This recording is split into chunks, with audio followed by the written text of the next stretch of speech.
కృపాంజలి కార్యక్రమానికి ప్రేమతో మిమ్మల్ని ఆహ్వానిస్తున్నాం.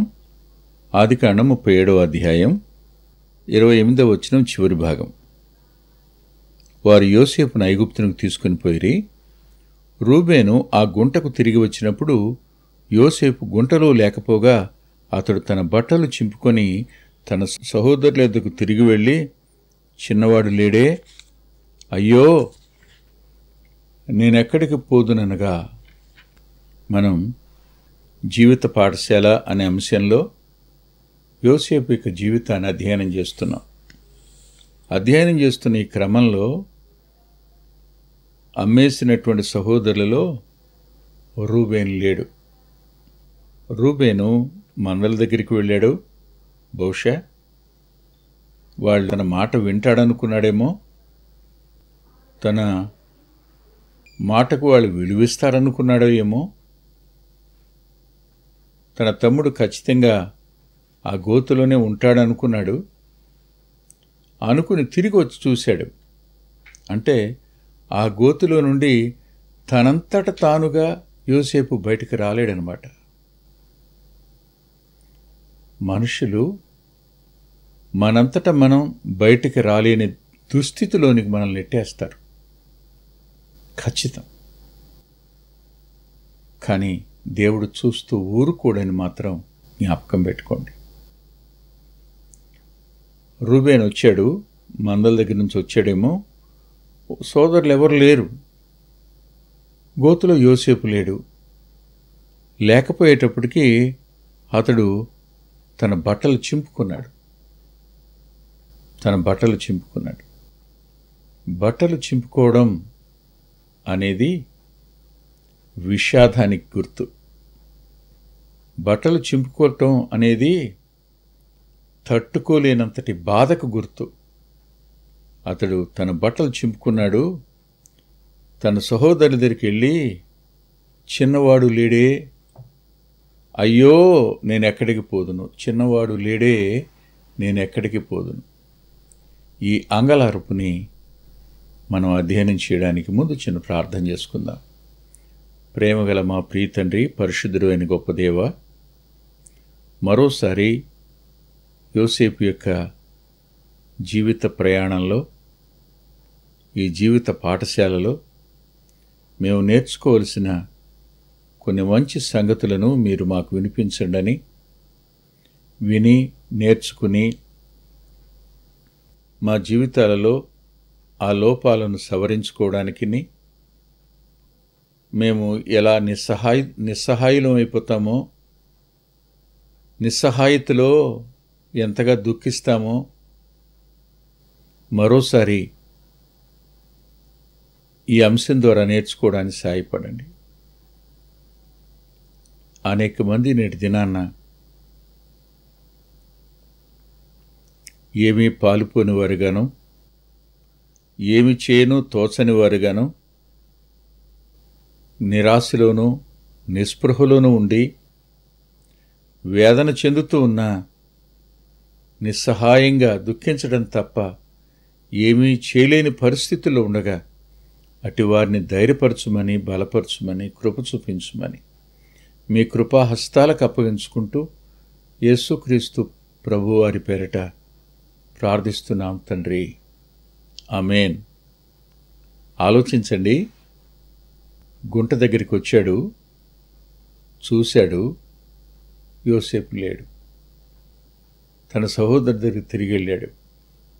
వెళ్ళి, చిన్నవాడు లేడే, అయ్యో నేనెక్కడికి పోదును అన్నాడు.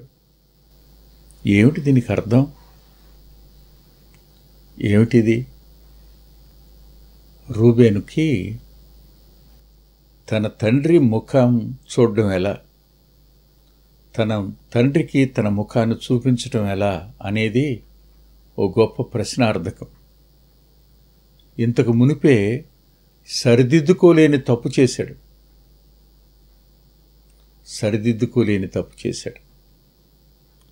రూబేను అనే మాటకు ఇదిగో ఓ కుమారుడు అని అర్థం. ఇదిగో ఓ కుమారుడు అనంటే వావి వరసలు మర్చిపోయినవాడు. ఇదిగో ఓ కుమారుడు అంటే నాన్నను దుఃఖపరిచినవాడు. ఇదిగో ఓ కుమారుడు అనంటే ఏమీ చేయలేని నిస్సహాయుడు, తనకు కలిగిన ఆధిక్యతను చేజేతులా కోల్పోయినవాడు. ఎన్ని అర్థాలు ధ్వనిస్తుంటాయో. కొడుగ్గా పుట్టడం భాగ్యమేమో. తన తండ్రి బేతేలులో అద్భుతమైన ప్రత్యక్షతను పొందినవాడు.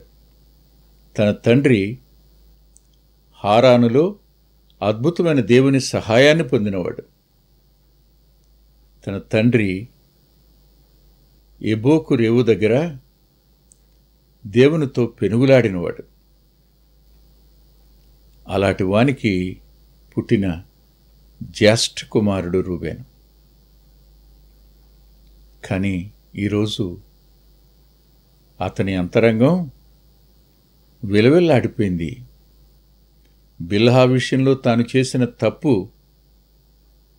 అతడు ముఖం చూపించలేని పరిస్థితిలో ఉంటే, ఇప్పుడు రెండవది జరిగింది.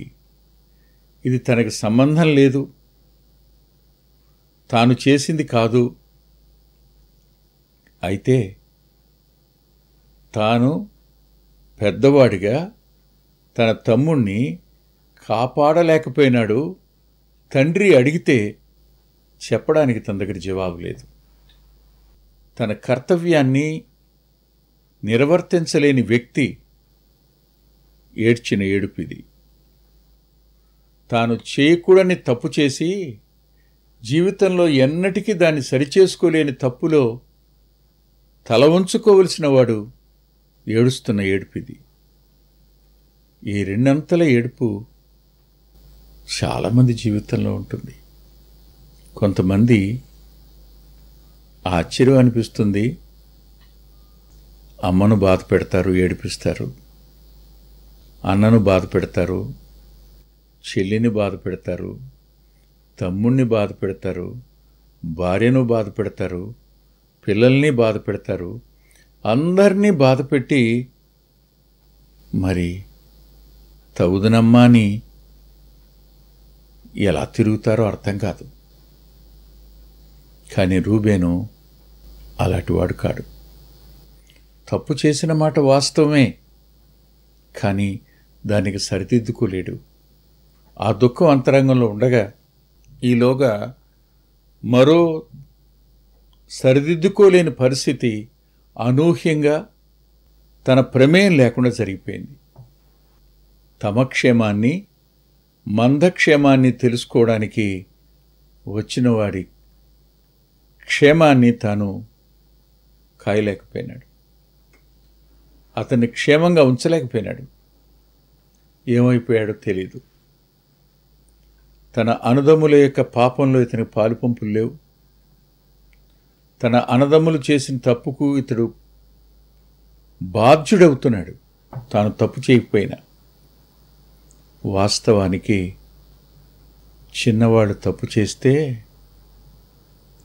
పెద్దవాళ్ళకు మాట వస్తుంది. అదే రూబేనుకు తటస్థించింది. ఆలోచించండి. ఇప్పుడు రూబేను అంతరంగం శోకతప్తమైంది. అయ్యో అని ఎలుగెత్తి ఏడ్చినవాడు అయ్యాడు. చిన్నవాడు లేడే, చిన్నవాడు లేడే.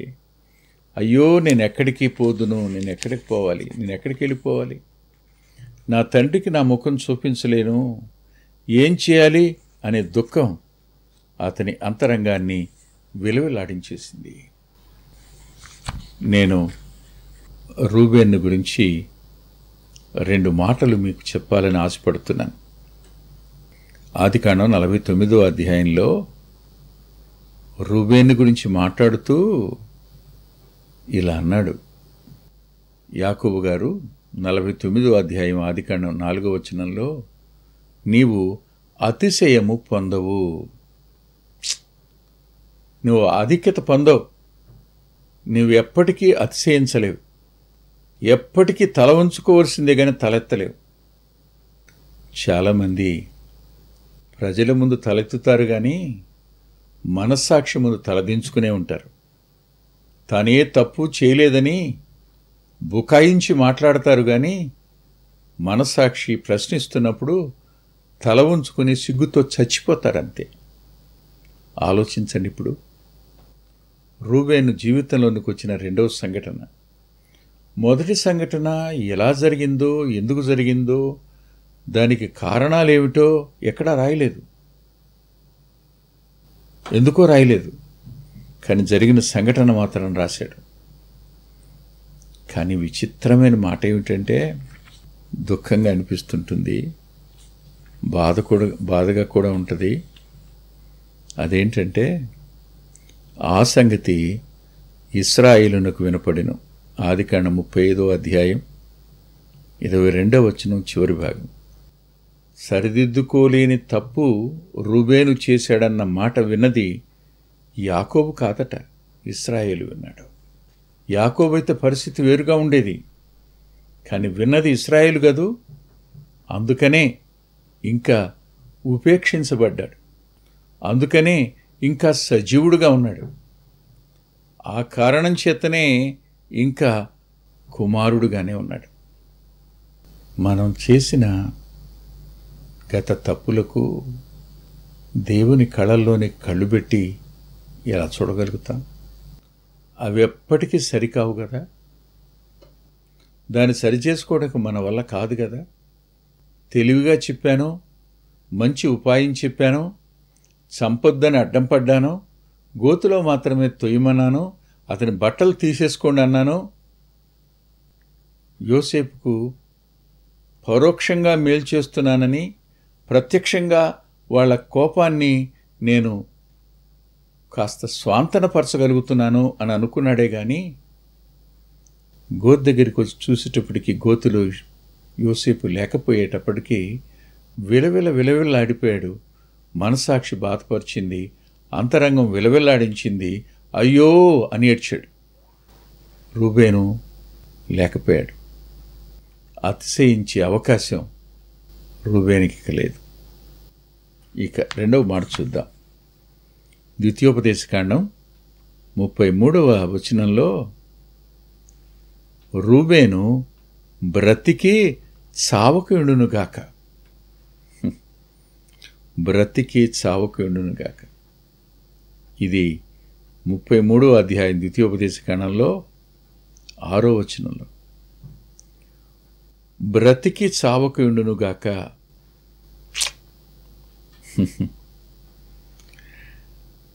ఎందుకో అటు చనిపోయిన బ్రతుకు కాదు, ఇటు జీవిస్తున్న బ్రతుకు కాదు. ఏం చెప్పను బ్రదర్, చచ్చి బతుకుతున్నట్టుంది, బ్రతికుండి చచ్చినట్టుంది అన్న సందర్భం ఇది. ఉన్నాడు కానీ ఉన్నాడా? లెక్కలోనే ఉన్నాడు కానీ తన స్థానంలోనే ఉన్నాడా? లేదు. ఇలాంటి పరిస్థితులు కొద్దిమంది జీవితంలోనికి వచ్చి వారు తలెత్తుకోలేరు, ఎవరితో మాట్లాడలేరు, ఎవరితోనూ కలవలేరు, అందరితో ఉండలేరు.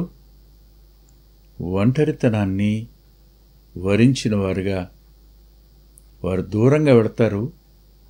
మళ్ళీ చూడ్డానికి వచ్చేటప్పటికి పూర్తిగా తన మనసును గాయపరిచే పరిస్థితులు, సంఘటనలు అక్కడ జరుగుతాయి.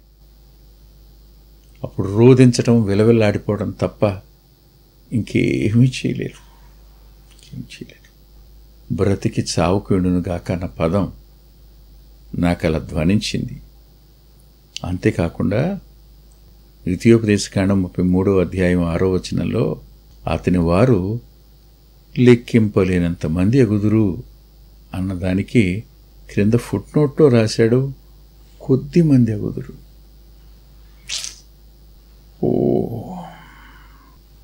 అంటే పాజిటివ్గా కనపడుతున్నా దెర్ ఇస్ ఏ నెగిటివ్నెస్. సానుకూలంగా కనిపిస్తున్నా ప్రతికూలంగా కూడా ఉంది. జ్యేష్ఠుడు అనుకూలమైన సంగతి, జ్యేష్ఠత్వాన్ని కోల్పోయినవాడు ప్రతికూలమైన సంగతి. అందరికంటే పెద్దవాడు కానీ అతని మాట ఎవరూ వినరు. ఏం ప్రయోజనం? మీరు ఆలోచించేయండి. చేతులు జోడించి మరీ చెప్తాను, కొన్ని పొరపాట్లు మన జీవితాలను సమాజంలో తలెత్తుకొనివ్వకుండా చేసేస్తాయి. ఇంటిలో తల దించుకుని బ్రతకవలసిన పరిస్థితి ఏర్పడుతుంది. అడిగితే జవాబు చెప్పటానికి ఏమీ లేని దుస్థితి ఏర్పడుతుంది. ఈ ఆదికాండం 37వ అధ్యాయంలో చూడండి ఏమన్నాడు. వారు యోసేపు అంగీని, అతడు తొడుక్కొని ఉండిన ఆ విచిత్రమైన నిలువుటంగిని తీసివేసి అతన్ని పట్టుకుని ఆ గుంటలో పడద్రోసిరి అని రాసింది కదూ. మీరు ఆలోచించండి.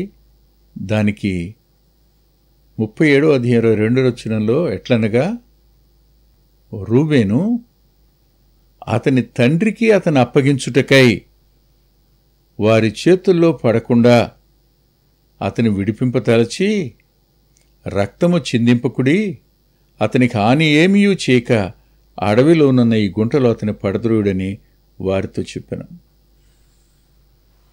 అది అడవి, వెలుపలికి తీయడానికి సాధ్యంగాని గుంటది, అందులోనికి తోసేయండి అని చెప్పినవాడు అతను. ఆ పై వస్త్రం తీసేసుకున్నారు. తమ క్షేమాన్ని కనుక్కోవడానికి వచ్చిన వాణ్ణి రూబేను లేకుండా చూసి అమ్మేశారు. రూబేను వచ్చి అయ్యో ఏం చేద్దాం, ఏం చేయను అని ఏడుస్తున్నప్పుడు మంద క్షేమాన్ని కనుక్కోవడానికి వచ్చిన వాణ్ణి వాని వస్త్రానికి ఒక మేకపిల్లను చంపి ఆ రక్తాన్ని ఆ వస్త్రం మీద పూశారు. ఆ విచిత్రమైనటువంటి ఆ నిలువుటంగి ఇప్పుడు రక్తం చేత తడిచిపోయింది. వాళ్ళు తాము చేసిన తప్పుని ఆ రక్తం చేత కప్పేశారు. ఆ రక్తం పూసిన ఆ వస్త్రాన్ని తీసుకుని పోయి తన తండ్రికి చూపించి, గుర్తుపట్టు, ఇది నీ కొడుకుదేనా అని అడిగారు. తనే కదా కుట్టించినవాడు. గుర్తుపట్టాడు. గావురుమన్నాడు. గావురుమని ఏడ్చాడు. ఆలోచించండి ఒకసారి. గుర్తుపట్టాడు, ఇది నీ కొడుకుదేనా అని అన్నప్పుడు వాళ్ళు ఏం చెప్పుంటారు? నువ్వు పంపావా? మేము వస్తా ఉంటే ఓ చోట అంగీ కనపడింది, ఈ అంగీకి రక్తం అంటుంది అన్నారు. ఒక్క క్షణం ఆలోచిద్దాం మనం. వస్త్రాన్ని తీశారు, అది చినిగిందా? అరే, దుష్టమృగం బారిన పడితే ఆ దుష్టమృగం ఆ వస్త్రాన్ని జాగ్రత్తగా తీసి చంపి ఆ వస్త్రం లాగే ఆ రక్తం పుర్లేట్ చేస్తుందా?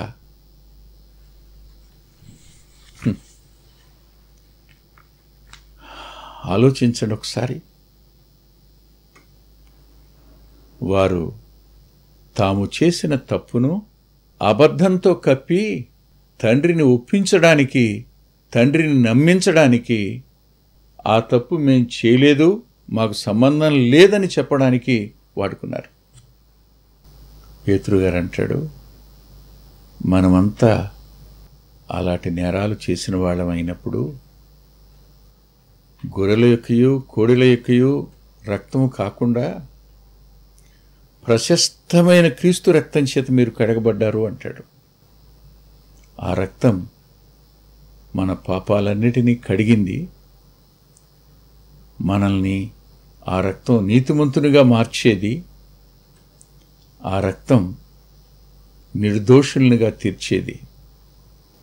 యేసు ప్రభు రక్తం ప్రతి పాపం నుండి మనల్ని పవిత్రులుగా చేస్తుంది. వారు తాత్కాలికంగా మాత్రమే తండ్రిని నమ్మించగలిగారు, కానీ శాశ్వతంగా పాపిని పరిశుద్ధునిగా చేయగలిగిన యేసు ప్రభు యొక్క రక్తం వద్దకు వచ్చి మీ పాపాల విషయమై పశ్చాత్తాపడమని బ్రతిమాలుతున్నాను. తల్ల వంచి ప్రార్థన చేసుకుందాం. ప్రేమగల మా ప్రియ తండ్రి, పరిశుద్ధులోని గొప్ప దేవ, కొద్ది మాటలు చెప్పడానికి మీరు కనపరిచిన కృప కొరకు రుణస్తుణ్ణి. విన్న మా ప్రియుల అంతరంగాలలో ఈ వాక్యం పశ్చాత్తాపాన్ని కలుగు చేయనుగాక. కృంగినవారు, తలెత్తుకోలేనివారు, తమ జీవితాన్ని సరిచేసుకోలేనివారు సంపూర్ణంగా బాగు చేయగలిగింది మీ పాదాల దగ్గర పశ్చాత్తాపడి వారు నూతన జన్మానుభవాన్ని పొందినవారై వారి జీవితం మలుపు తిరగడానికి పరిశుద్ధంగా బ్రతికేటువంటి అవకాశాన్ని అనుగ్రహించమని యేసుక్రీస్తు ప్రభువారి పేరట ప్రార్థిస్తున్నాం తండ్రి. ఆమేన్. ప్రభు చిత్తమైతే వచ్చే వారం కలుసుకుందాం. అద్భుతమైన పుస్తకాలు అందుబాటులో ఉన్నాయి. అందులో అంత్యోక్ మినిస్ట్రీస్ నుంచి ప్రచురితమైన మీ ఆత్మీయ క్షేమానికి మేలు కలుగు చేసే పుస్తకాలు, మీ ఆత్మలను దేవుని కొరకై ఉజ్జీవింప చేసే పుస్తకాలు, ప్రభువులాగా జీవించడానికి ప్రేరేపించే పుస్తకాలను దైవాత్మ సహాయంతో రాయటం జరిగింది. పిల్లల కొరకై చిత్రీకరించబడిన 5 DVDలు అందుబాటులో ఉన్నాయి. ప్రతి DVD పిల్లలను దేవుని కొరకు ఎంతగానో విశ్వాసాన్ని పెంపొందింపజేసేవిగాను, ఆసక్తిని కలిగించేవిగాను, ఆత్మలో ప్రభువుని హత్తుకునేట్టు చేసేవిగాను ఉన్నాయి. ఈ మధ్యన వెలువడినటువంటి ఆ DVD సాధనం, అది మీ పిల్లలకు ఎంతైనా మేలు చేస్తుంది. ఆ పాటలను మీరు చూస్తున్నారు. వాటన్నిటినీ మీరు పొంది ఆత్మీయంగా మేలు పొందాలని ఒక దైవ సేవకునిగా మీకు మనవి చేస్తున్నాను. 6వ పిల్లల DVD సమయం అందుబాటులో ఉంది. 5 చూసిన వారు 6వది కూడా మీ పిల్లలకు చూపించి మీరు చూచి అంతరంగంలో దేవుణ్ణి స్తుతిస్తారని నమ్ముతున్నాను. తప్పకుండా ఈ DVDలు తీసుకోండి. 2018వ సంవత్సరం తెలుగు VBS DVD దాహం, పిల్లల ఆత్మీయ క్షేమం కోసం 10 పాటలతో దృశ్యరూపకంగా దీన్ని తయారు చేయడం జరిగింది. తప్పనిసరిగా ఈ DVD తీసుకోండి. పిల్లలకు వీటిని పరిచయం చేయండి. ఈ పాటలు మీ పిల్లలకు నేర్పండి. మీ సండే స్కూల్లో ఈ పాటలు నేర్పడం మర్చిపోకండి. నూతనంగా వచ్చిన పిల్లల DVD ఐక్యత అనే టైటిల్ పెడదామనుకున్నాం, కానీ కలిసి ఉందాం అనేటువంటి టైటిల్ని పెట్టడం జరిగింది. కలిసి ఉందాం, అది పిల్లలకు ఎంతో ప్రయోజనకరమైన DVD. దానిని మీరు పొంది మీ పిల్లల ఆత్మీయ క్షేమాన్ని ఖచ్చితంగా చూస్తారని నేను నమ్ముతున్నాను. ఆ DVDని మీరు సంప్రదించి పొందవచ్చు.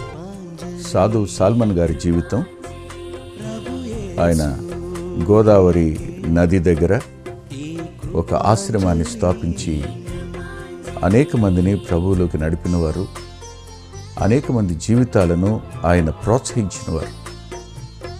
ఎంతో ప్రోత్సాహకరమైన ఈ జీవితాన్ని చదివి మీరు తప్పకుండా ఆత్మీయమైన మేలు పొందుతారు. ఎంతో దిద్దుబాటు ఈ పుస్తకం మూలకంగా జరుగుతుంది. తప్పకుండా చదవండి. గత 30 సంవత్సరాలుగా,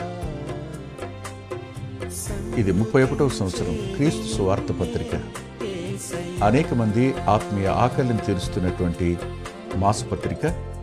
ఈ పత్రికను మీరు పొంది మీ ఆత్మీయ జీవితాలకు మేలు కలుగు చేసుకుంటారని హృదయపూర్వకంగా మీకు సిఫార్సు చేస్తున్నాను. గత 2 సంవత్సరాలుగా పిల్లల ఆత్మీయ క్షేమం కోసం సచిత్ర ద్విమాస పత్రిక నెలవంక వెలువడుతోంది. అనేక మంది పిల్లలు ఆత్మీయంగా మేము మేలు పొందామని వారి ఉత్తరాల ద్వారాను వ్యక్తిగతంగా కలుసుకున్నప్పుడు సాక్ష్యం చెబుతున్నారు. మీరు కూడా మీ పిల్లల కోసం నెలవంక పత్రికను మీరు పొందొచ్చు. అందుకొరకై ఈ క్రింద ఇవ్వబడినటువంటి ఫోన్ నెంబర్ని మీరు సంప్రదించండి.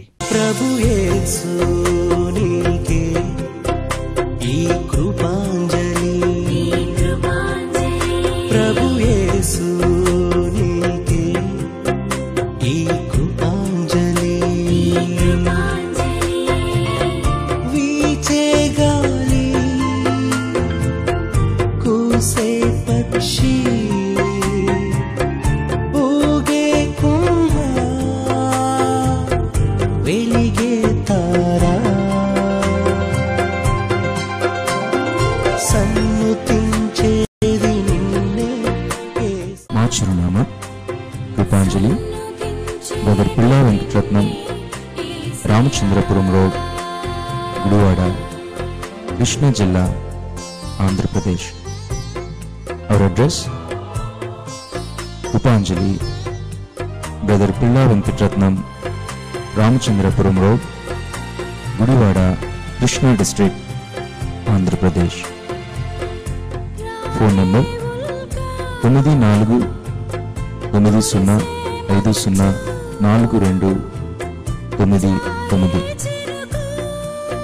9490504299.